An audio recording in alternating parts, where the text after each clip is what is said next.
Tonight we dive into the dark history of what it was like for the Jewish survivors of Nazi concentration camps. It is a story of depravity and a lifetime of pain. So lay back, feel the warm pillow against your cheek, and appreciate the wonderful life you have. Before the war, Europe was full of families who believed tomorrow would look like yesterday. For millions, it would not. First came rules, then came fear, then came trains. Elie Wiesel remembered standing with his family as neighbors watched them being forced toward the station. He wrote, "The ghetto was ruled by neither German nor Jew. It was ruled by delusion. They believed, many of them, that they were being taken to work, to relocate, to survive if they were obedient. But when the cattle cars closed, hope suffocated with the air." Primo Levi remembered the smell, the panic, days without water. Bodies pressed against bodies, strangers clinging to strangers not out of comfort, but instinct because falling meant being crushed. "We had no idea where we were going," he later wrote. "It was not possible to picture our destination. The doors opened not to work, but to a world built for death. Auschwitz, Birkenau, Dachau, Treblinka, Sobibor, Majdanek. Places ordinary people had never heard. Names the world would never forget. Men to one side, women to the other. Children clinging to legs already trembling. Arms pointing left or right, with the casual gesture of sorting objects, not lives. Viktor Frankl stood in that line and saw his wife for the last time. "I did not know that this was the moment of farewell," he wrote. "A thought transfixed me. For the first time in my life, I saw the truth as it is set into song by so many poets. That love is the ultimate and the highest goal to which man can aspire." He never saw her again. Those sent to the right walked toward the gas chambers. Mothers holding babies, children holding dolls, grandparents leaning on the arms of those they raised. Those sent to the left had been chosen to live, for a while. Clothing removed, hair cut away, rings and watches tossed into piles. Every trace of identity stripped, a tattoo burned into flesh. Primo Levi remembered looking down at his number, 174517. "We will carry this brand until death," he wrote. Hunger became not a feeling, but a condition, a hollowing, soup that tasted of rot, bread that crumbled like dust. In the morning, a crust. At midday, a ladle of water with a turnip floating like a memory of flavor. At night, the ache of emptiness so deep it woke the sleeping. "Our hunger was not like normal hunger," Levi wrote. "It was a hunger that hollowed the soul." They worked until their bodies shook, lifting stones, carrying rails, shoveling earth. The purpose of the labor was not production, it was destruction. Step out of line, fall behind, stumble, cough too long, and a rifle butt found the back of the neck. A bullet followed. Viktor Frankl remembered waking before dawn to the whistle. "We stumbled out, shriveled skeletons," he said. "Those who were strong supported the weaker ones." Apathy, the deadening of emotions, helped us survive. Some prayed, some dreamed of bread, some forgot language and loved ones. The mind protected itself the only way it could, by turning feeling into smoke. There were moments of humanity, a crust shared, a whispered song, a hand lifting another from the frozen ground. Frankl wrote, "The best of us did not return. They gave away their last piece of bread. Disease moved like wind. Typhus, dysentery, tuberculosis. A cough meant danger. A fever meant death without bullets. Bodies shrank into bones and eyes. Legs swelled from starvation. Skin split from the cold. Children were rare. Nearly all were killed on arrival.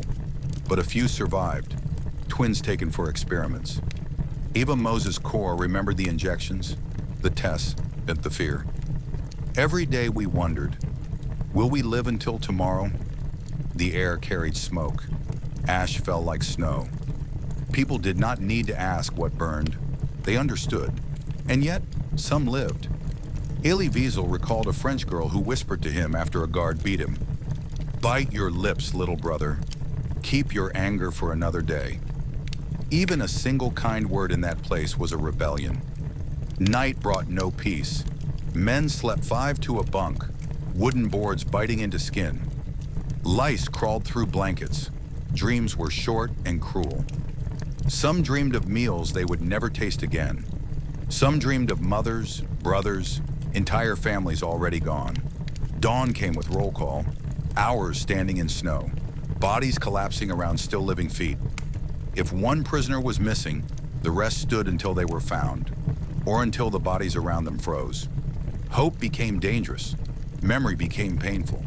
The only way to live was to focus on the next breath, the next step, the next day. Frankl taught other prisoners to search for meaning in the smallest things. If we have nothing left but suffering, we must find meaning in that, he wrote. But for many, meaning was a luxury. Survival was all that existed. As the war turned, fear changed shape. The guards grew tense. Rumors whispered through barracks like wind through a dying forest. Russia was advancing. America was advancing. Liberation flickered like a candle in a storm. But before liberation came death marches, thin bodies forced into winter streets, bare shoes, frost-bitten feet cracking open. Anyone who fell was shot. Some crawled. Some carried others. Many lay down, too exhausted to rise. The snow took them gently, more gently than men had. And still, a few survived. When the gates opened at Auschwitz on January 27, 1945, the soldiers who entered could not understand what they saw. Men who were almost not men, children with the eyes of the old, bodies piled, silence so heavy it seemed to muffle the world. Primo Levi described liberation not as joy, but as exhaustion. "We, the survivors, are not the true witnesses," he wrote. "The true witnesses are the drowned."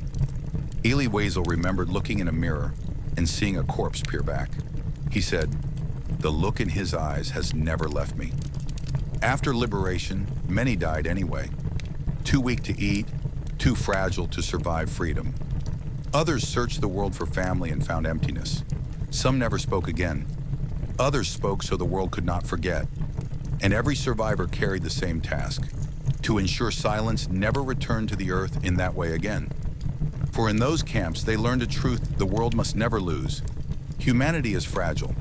Evil does not arrive with thunder, but whispers. And memory is the only guardrail against repetition. For memory alone can speak for those whose voices were turned to ash. Yet even among the silence, there were threads of life. Survivors walked out slowly, some carried, some crawling, some barely breathing. And each one carried not triumph, but disbelief. They did not cheer. They did not run. They did not cry. They simply blinked at a world that still existed, a sun that still rose, air that did not smell of burning. Some could not step past the gates at first. They stood and looked back, unable to move forward because their minds had not escaped yet. Freedom was a foreign land, and they were strangers to it. Many asked the same questions. Why me? Why did I live when so many did not? There were no answers, only memory. The world outside did not know. They saw bones covered in human skin and thought starvation alone was the horror. They did not yet understand the depth of the wounds. Wounds that lived in dreams, in silence, in pauses between breaths. Viktor Frankl later wrote, "An abnormal reaction to an abnormal situation is normal behavior. Some survivors laughed uncontrollably when offered food. Some hid bread under mattresses. Some slept curled in corners, afraid to stretch out and be seen. Children covered bowls with their arms, even in kind homes, because hunger had shaped their instinct. Fear had shaped their bones. The camps did not end with liberation. They lived on in memories that could not be erased, in families never found, in names that no longer answered when called." Elie Wiesel dedicated his life to speaking for the dead. "To forget would be not only dangerous but offensive," he wrote. "To forget the dead would be akin to killing them a second time." And so voices rose again, slowly, painfully, telling the world what had happened behind fences and barbed wire and smoke. Some spoke in whispers, some wrote books, some stood in courtrooms and looked into the eyes of those who had tried to erase them. Others could not speak at all. Silence was their testimony, nightmares their language. But even silent survivors were witnesses. Every breath they took a refusal of the world that tried to end them. Life after liberation was not an ending. It was a beginning that felt like walking across broken glass toward a horizon they did not fully trust. Hospitals tried to heal bodies that weighed 70 pounds, 50 pounds, sometimes less. Doctors fed broth by spoonfuls. Nurses wiped fevered brows. Volunteers cleaned lice-infested hair and wrapped bones in blankets. Still, many died in hospital beds. Their hearts too fragile, their systems too poisoned by starvation. They died with numbers on their arms and hope just beyond reach. Those who lived moved into displaced persons camps.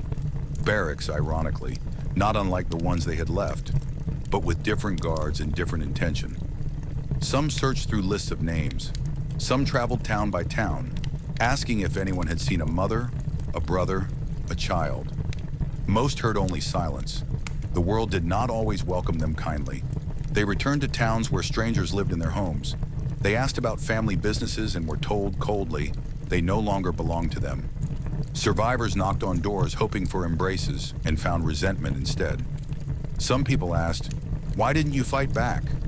Others looked away, uncomfortable with truth. And still, the survivors lived. They built families. They opened shops. They spoke languages across new continents. Some could not bear the weight and ended their stories early. Others held the weight so fiercely that they lived to 90, 100 more. In schools and synagogues, in living rooms and lecture halls, survivors spoke. Tova Friedman remembered standing in a class decades later, rolling up her sleeve. Students gasped at the number tattooed on her arm. "Unless you show it, they do not believe it," she said. "And when we are gone, there will be no arms left to show." That is why we speak now. Because every day time steals witnesses. Yet every day memory gives us their voices again. They remind us that evil is not a sudden storm. It is a cloud that gathers slowly, drop by drop, law by law, silence by silence. It arrives not with fangs bared, but with uniforms pressed and papers stamped. And the world must always listen. One survivor, Roman Kent, said, "I do not know where God was, but I know where man was." And that is what matters. The lesson was never about divine absence. It was about human responsibility, about the danger of turning away, about how quickly neighbors can become enemies when fear becomes law and prejudice becomes policy. The Holocaust was not only the story of those who died, it was the story of those who watched, those who obeyed, those who profited, and those rare shining souls who resisted, who hid families in attics, who forged documents, who whispered warnings, who risked death to save a single breath. They too are part of the memory, proof that goodness can flicker even in places where light fears to enter. But it is the survivors whose voices carry across time. They speak not for bitterness, but for warning. They speak not to wound, but to protect. They speak because silence fed the flames once, and must never feed them again. We repeat their words not to live in sorrow, but to honor life, not to drown in grief, but to rise from it, not to fear the past, but to learn from it so fiercely that it never returns. Memory is not punishment, it is prevention. And as long as we listen, those who were lost do not vanish. They walk with us. They breathe through us. Their stories live in every classroom that teaches, in every child who asks why, in every quiet moment where a name is spoken and not forgotten. Because remembrance is love, and love is resistance, and resistance is hope. And yet hope, fragile as a thread, did survive. It survived in lullabies mothers remembered, but had no children left to sing to.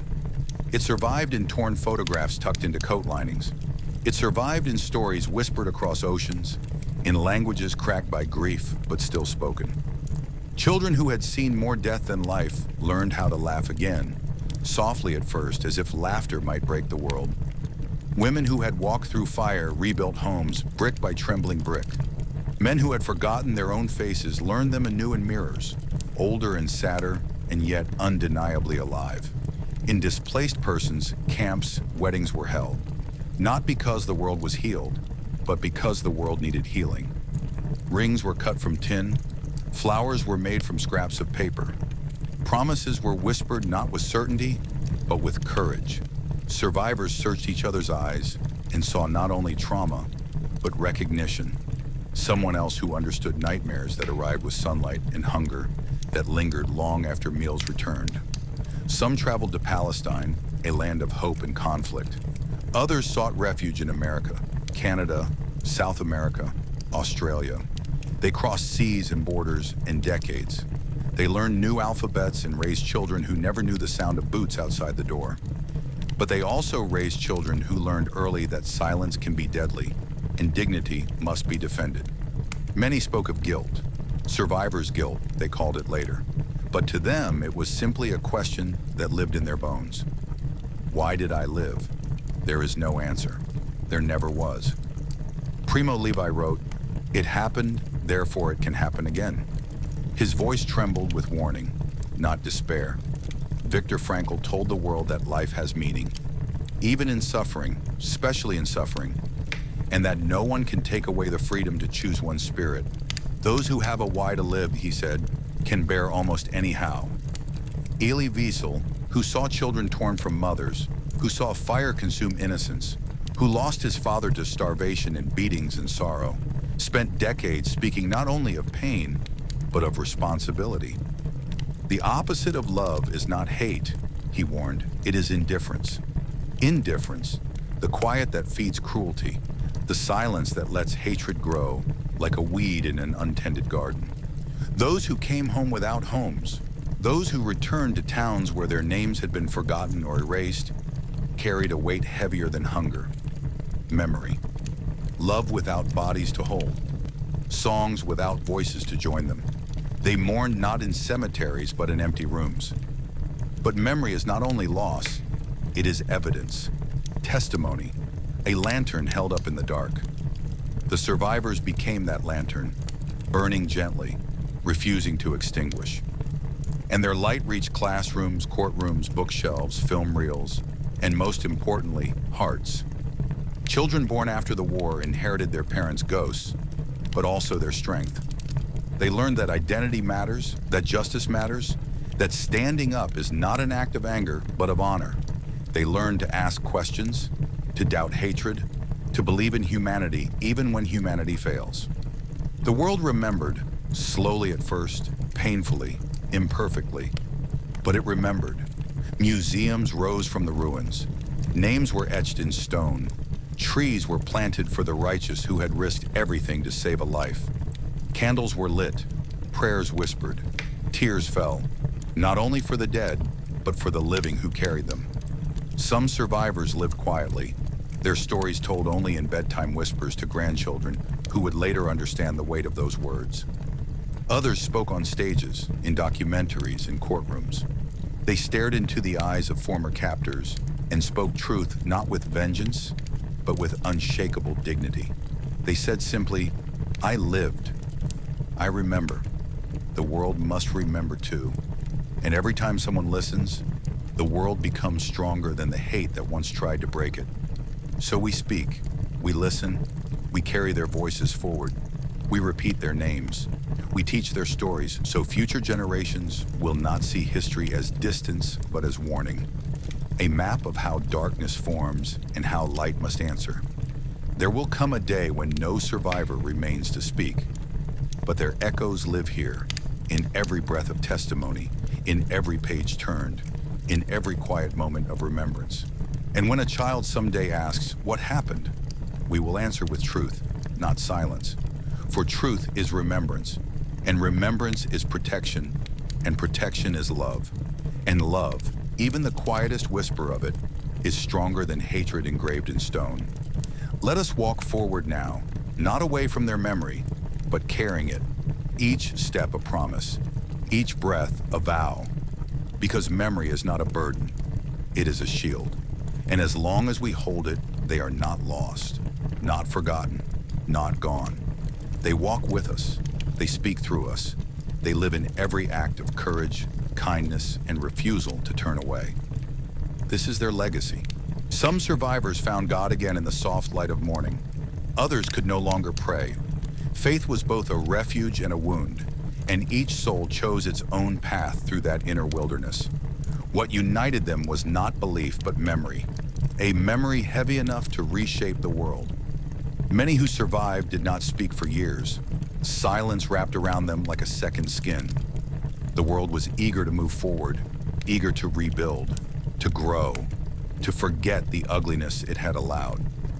And so those who remembered carried their stories alone, hidden behind gentle smiles and quiet eyes that had seen too much. Yet even in silence, healing began. Not all at once, not easily, but in small moments. A shared meal, a warm blanket, a child's laughter echoing in a kitchen where once there had been only sobs. They planted gardens, and each seed was a declaration. Life continues. There were nightmares. Dark, sharp, suffocating. But daylight always returned. A neighbor waving from across a fence. The smell of bread rising in an oven. The sound of water boiling for tea. Simple acts that once seemed ordinary became proof that ordinary life was sacred. They learned to celebrate small things. The first time they slept through the night. The first time a loud noise didn't make their heart race.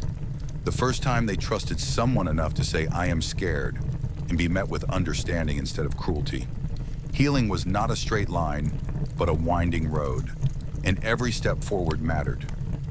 Children were born, tiny hands gripping the fingers of those who had once gripped barbed wire. Babies cried, and those cries were not fear, but life. Whole families were built from the ashes of destruction. In laughter around dinner tables, in birthday candles glowing, in the sound of little feet running down hallways, memory softened into legacy, into love. Some survivors could not bear to stay in Europe. They crossed oceans and began again in places where their past was unknown, where their accent invited questions they didn't always answer. They worked hard. They built businesses. They became doctors, tailors, teachers, shopkeepers. They sent their children to school with lunches packed carefully, lovingly, knowing the value of nourishment and safety.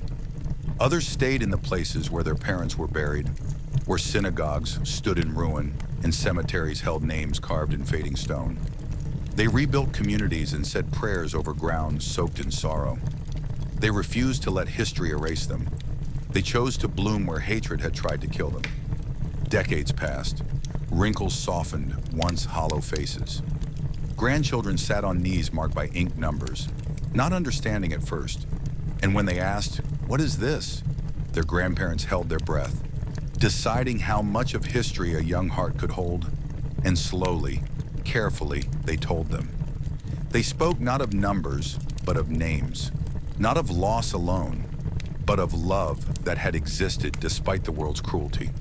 They told of the mother who whispered stories in darkness, the brother who shared a crust of bread, the stranger who gave a blanket, the prayer whispered when all hope seemed lost. They passed on recipes, songs, blessings, fragments of a world that hatred could not erase. Their grandchildren grew into adults who carried both pride and responsibility. They became witnesses of memory, guardians of truth. Schools invited survivors to speak. Some stood trembling behind podiums, hands shaking not from fear, but from the weight of remembering. Young students stared, wide-eyed, as voices cracked, as numbers were revealed, as silence fell in rooms where laughter had been moments before. And in those classrooms, something sacred transpired. A transfer of duty, a silent agreement that whoever heard would now carry the story forward, that ignorance would not be an excuse, that forgetting would not be allowed. The world changed one lesson at a time, but time, relentless and quiet, continued its march. Survivors grew older, voices softer, steps slower. Some recorded testimonies in archives. Some wrote books. Some told their stories to a single child in a living room and trusted them to remember. And always beneath every word was a truth spoken without sound. Do not let this happen again.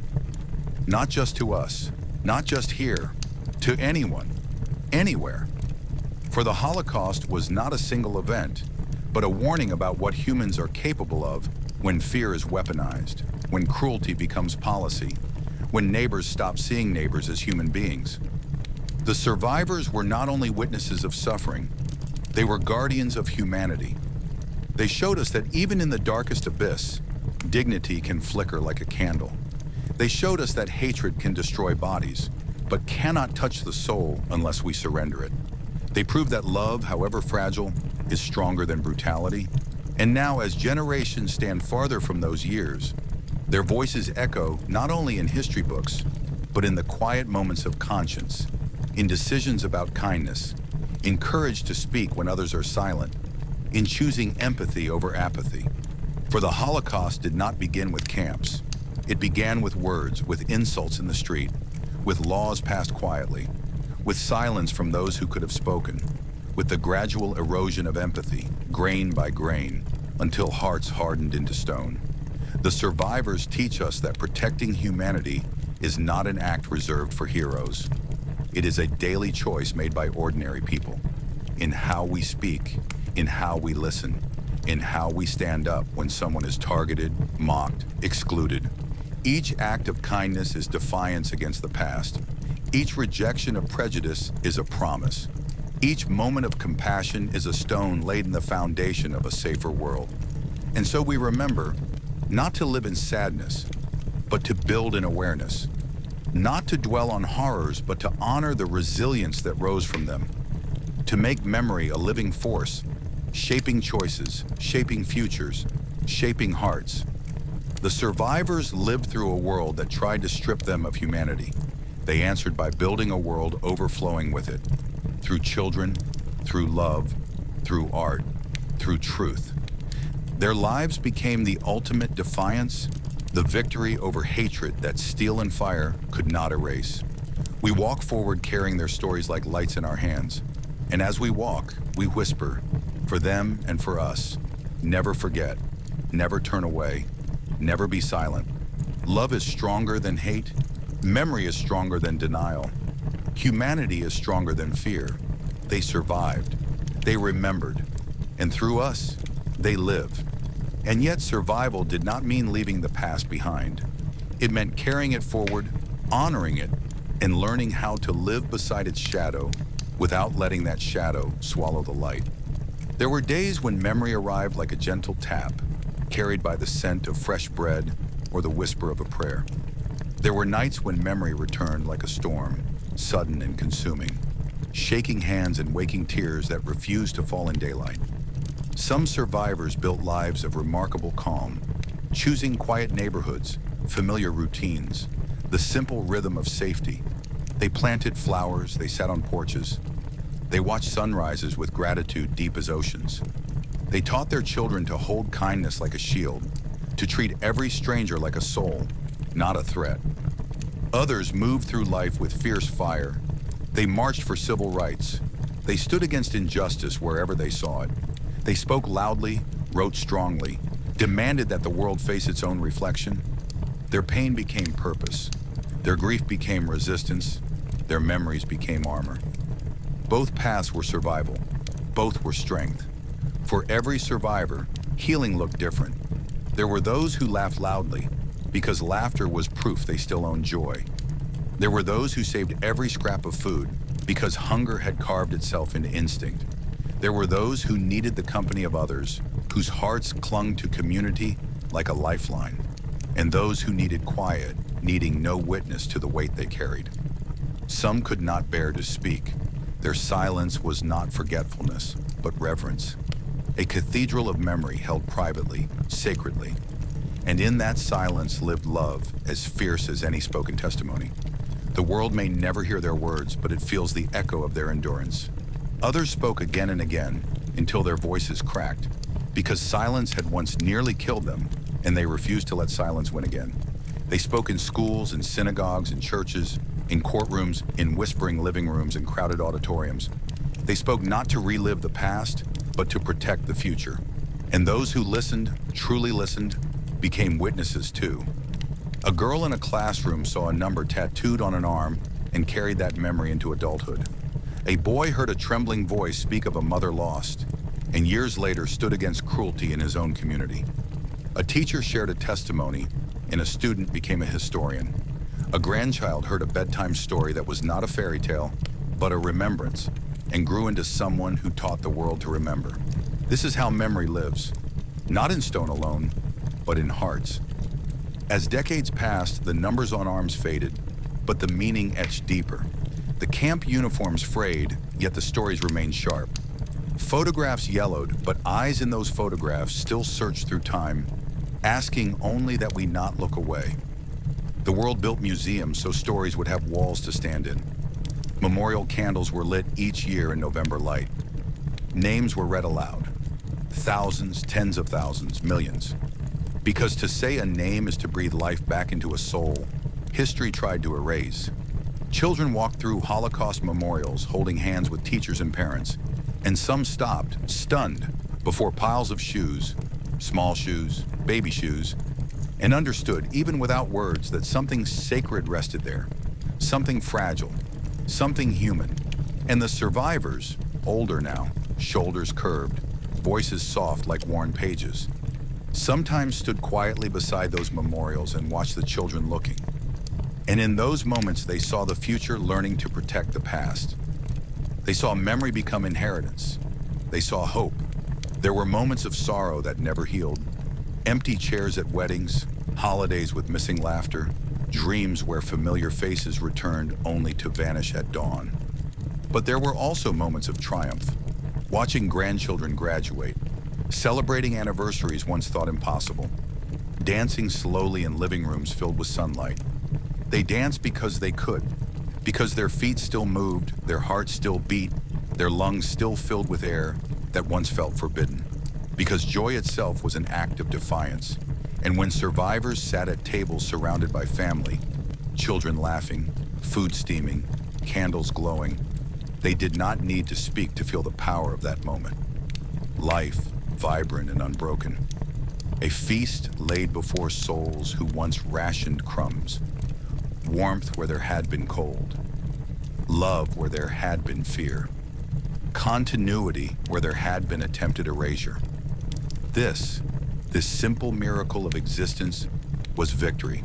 Not revenge, not pride, not anger. Life. Because the greatest answer to hatred is not hatred returned, it is humanity restored. And so, as the years turned, survivors aged.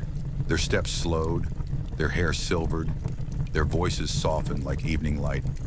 Yet even as time thinned their presence, the world leaned closer to hear every last word. They told us, stand up when others sit in silence. See human beings, not labels. Cherish freedom, for it can be stolen quietly. Cherish peace, for it can fracture unnoticed. Cherish each other, fiercely and tenderly. For the Holocaust was not only about death, it was about what life must never allow again. We remember not because history is past, but because its lessons are present. We speak not because grief demands it, but because justice requires it. We listen because silence once built fences, and listening now tears them down. The survivors, those luminous souls who walk through unspeakable darkness, gave the world a final gift, the understanding that humanity must be chosen, protected, nourished, defended every single day. They could not save everyone they loved, but they saved us by teaching us how to see, how to feel, how to never forget. And as long as we hold their memory, they never leave us. Not in shadows, but in guidance, in courage, in empathy, in love. For they were the light that endured the night. And because they endured, we remember. Because they spoke, we understand. Because they lived, we must live with purpose. Never again is not a phrase. It is a promise, a vigilance, a heartbeat that echoes beyond generations, a covenant between the living and the lost. And as we walk forward, holding their memory like a flame cupped against the wind, we whisper the vow they earned with their suffering and sealed with their survival. Never again. Never again. Never again. Survivors taught us that hatred does not begin with violence. It begins with a whisper, a joke meant to belittle, a stereotype repeated until accepted, a group labeled as less than human. It begins so quietly that those who notice early are dismissed as alarmists. It begins when good people look away and say, "This is not my problem." They taught us that justice is not passive, and peace is not the absence of conflict, but the presence of dignity. That every time a child learns empathy, the world changes. That every time someone stands beside the vulnerable, humanity grows stronger. And they taught us that the memory of those who were lost is not a burden. It is a blessing. To remember them is to honor them, To speak their names is to return them to life in the only way the world can now offer. To forget would be a second death, and survivors refused to let that happen. Their courage did not end when the camps were liberated. It continued every day they chose to live in a world that once chose not to let them. As years passed, survivors began passing too. Some peacefully in sleep, surrounded by family, others in quiet rooms where photographs watched over them. With each loss, the world felt a tremor, a reminder that memory must not depend solely on those who lived it. The torch passed to students, to teachers, to readers, to listeners, to each of us who heard their truth and understood its weight.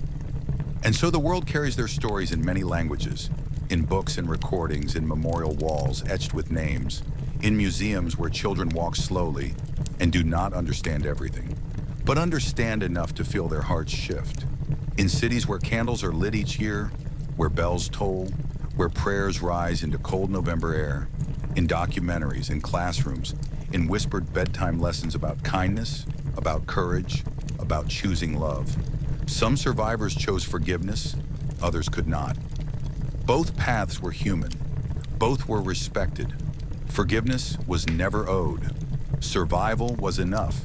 Speaking was enough. Breathing was enough. Elie Wiesel once stood before the world and said, "When you are a witness, you cannot be silent." His voice carried across decades, across continents, into living rooms and hearts. Viktor Frankl told the world that meaning can be found even in suffering, and that freedom begins in the mind. Primo Levi reminded us that memory is not only duty, but defense. Their words became pillars on which generations now stand. Survivors aged into wisdom and into gentle fragility, their hands trembling not from fear but from time. And when they finally closed their eyes for the last time, they left behind not only memories, but maps. Maps drawn from suffering to guide a world away from cruelty and toward compassion. Because the story of the Holocaust is not only a story of death, it is a story of endurance, of voices rising from silence, of children born from ashes, of sunlight returning to places once covered in smoke, of hope rebuilt brick by brick. It is a story that begins in horror but does not end there. It ends in human resilience so profound that the world is brighter for carrying it forward. And the survivors, those young faces that once stared across barbed wire and wondered if dawn would come, lived to see sunsets on quiet porches, grandchildren running through grass, candles lit on peaceful nights. They lived to see skies without smoke, to hear songs without fear, to sit at tables laden with bread and remember what hunger once felt like, knowing their children would never feel it the same way. Their lives were the reply to every shout of hatred, not shouted back in anger, but spoken softly in perseverance. We are still here. Those words echo in every museum, every memorial, every classroom, every heart that listens. We are still here. They echo not as accusation, but as promise. A promise that humanity survived, that love endured, that the world can choose differently. And now as we listen, we inherit their promise. We carry it gently, like a flame cupped against the wind. We teach it to those who come after us. We speak even when our voices shake. We look into history and see not only sorrow, but warning placed lovingly in our hands by those who walked through darkness and emerged carrying truth like a lantern. The story does not end with liberation. It lives each time someone chooses empathy, each time someone stands against prejudice, each time someone refuses to be silent when silence would harm another. Each time a child learns not only dates and names, but humanity. This is remembrance. This is love. This is duty. This is hope. The survivors gave us a gift, not just the memory of what was lost, but the knowledge of what must be protected. They showed us that even in the deepest night, the human spirit can generate light enough to guide generations. And so the world changed, slowly at first, like winter thawing into spring. It changed through stories whispered over kitchen tables, through trembling hands pointing to faded photographs, through quiet moments where a survivor held a grandchild and felt the miracle of warmth in a world that once froze hearts to survive. It changed each time a student raised a hand in class and asked, "How do we stop this from happening again?" For asking the question is already part of the answer. Awareness is armor. Knowledge is protection. Compassion is resistance. There were museums where shoes lay in glass, where suitcases bore names of people who never returned to claim them, where hair cut from heads was displayed not as relic, but as testimony. Visitors walked slowly through these halls, feeling the weight of absence, hearing the echo of voices long gone, but never silenced. There were libraries filled with diaries, some written in pencil by candlelight, some hidden beneath floorboards, some found in the dirt near fences. Words scribbled by hands that trembled from hunger. Words that feared they would never be read. Words that traveled through time to tell us not only how they died, but how they lived, what they dreamed, what they feared, what they loved. And there were survivors sitting in front of cameras, speaking softly into microphones, pausing as memories rose behind their eyes like ghosts seeking breath. They spoke not for themselves alone, but for those who never got to speak, for the children who never grew old, for the voices that turned to dust in the air. They told of mothers who held their babies tightly as guards shouted orders. They told of fathers who passed their last piece of bread to their sons. They told of siblings torn apart, calling each other's names into wind that carried voices nowhere. They told of humanity stripped away and of humanity reclaimed. Because to survive was not simply to keep breathing. It was to rebuild dignity molecule by molecule, to rediscover kindness in a world where kindness had once been a dangerous act, to trust again, slowly, as wounded hearts learned to beat without fear, to laugh again and feel that laughter rise not from nerves, but from joy. Love returned, quietly at first, in the way a hand lingered on another's shoulder, in the warmth of a meal shared with neighbors, in the first time someone dared to dance, feet moving awkwardly until rhythm returned like an old friend. In the moment someone realized they were not afraid anymore to close their eyes at night, and sorrow lived alongside joy, not as enemy, but as companion. Survivors did not forget. They refused to. Forgetting would mean the world could fall again into the same darkness. So they carried memory like a candle in a dark corridor, fragile but powerful enough to light the way forward. They gathered on anniversaries, lighting candles that flickered like souls, reading names aloud. Each name a world, each name a story, each name a heartbeat that once beat with hope and fear and longing and laughter and love. To speak their names was to refuse erasure, to insist on presence, to honor the infinite worlds carried inside each human life. And when a survivor told their story and saw a tear fall on the cheek of someone listening, they saw the promise fulfilled, memory planted in another heart. The torch passed not by force, but by witness. Children in schools asked, "How could people let this happen?" And teachers answered softly, not with accusation, but with truth. Because people convinced themselves that some lives mattered less. Because silence grew thicker than smoke. Because hatred whispered and no one shouted back soon enough. So now we shout back. Not with anger alone, but with love fierce enough to break iron. With empathy that refuses to crumble. With the strength to say all people matter. Every family, every child, every voice. And we listen. We listen to those who speak of warning signs. We listen to those who feel fear rising in their communities. We refuse to ignore. We refuse to look away. We refuse to repeat the mistakes purchased at so high a cost and suffering. We carry the stories forward, not because they belong to the past, but because they protect the future. Memory is not chains. Memory is wings. It lifts, it guides, it protects. In homes across the world, survivors sat in armchairs, aging but luminous, and looked at the faces of great-grandchildren who bore their smiles, their stubbornness, their spark. And in those faces, they saw triumph deeper than victory. They saw life unbroken. They saw a world they helped reshape with nothing more than truth and courage and breath. When night came and they closed their eyes, many whispered the same thought. I have lived long enough to see life continue. And that simple fact was its own miracle. They outlived those who tried to erase them. They outlived hate. They outlived silence. They outlived fear. And in the quiet moments of reflection, long after morning light had warmed windows and children played outside without fear, survivors sat and felt the weight of memory settle gently rather than painfully. Not because it had less meaning, but because they had grown strong enough to hold it without breaking. They remembered the faces of those who did not come home, not only in sorrow, but in gratitude for the love they once shared, the laughter they once knew. Their memories became altars where absence lived alongside presence, where tears lived alongside smiles. They held photographs delicately, fingertips tracing faces now gone, and whispered, "You mattered." Because in a world that once tried to erase those lives, remembering them was a sacred act, a form of resistance, a final victory. The world listened, it learned. Sometimes it forgot, briefly, dangerously, and had to be reminded. But the survivors' voices remained like pillars, strong and unwavering. And each time darkness attempted to return, their testimony rose like dawn, steady and undeniable. In classrooms and memorials, in family gatherings and solemn ceremonies, people said never again, not as ritual, but as responsibility. And each generation took those words and carved them deeper into the foundation of the world. Never again meant opening hearts instead of closing them. Never again meant speaking out when hatred whispered.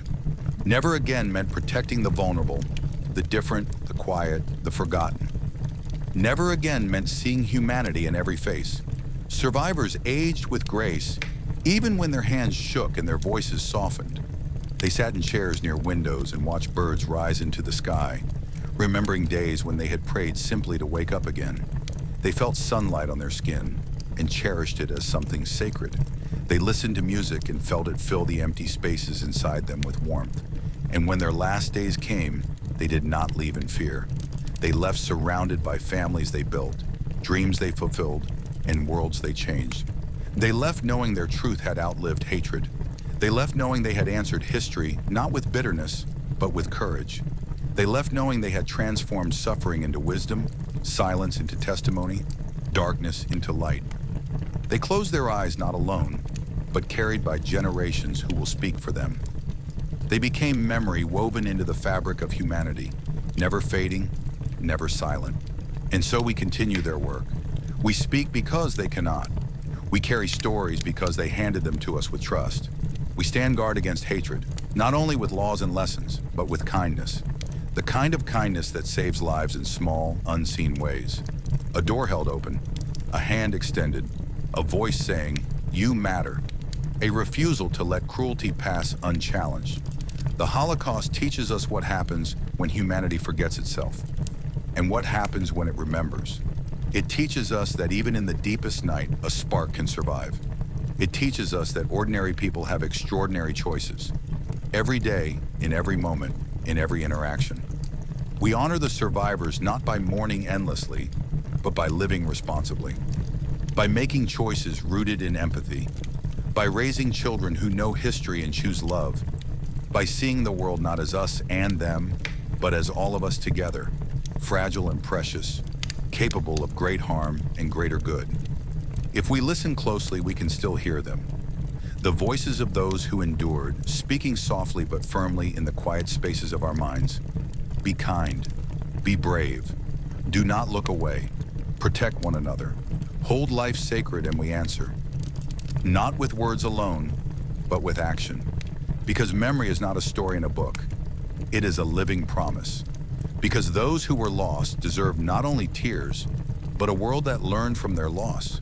Because survivors gave us not simply history, but humanity's compass, pointing always toward compassion.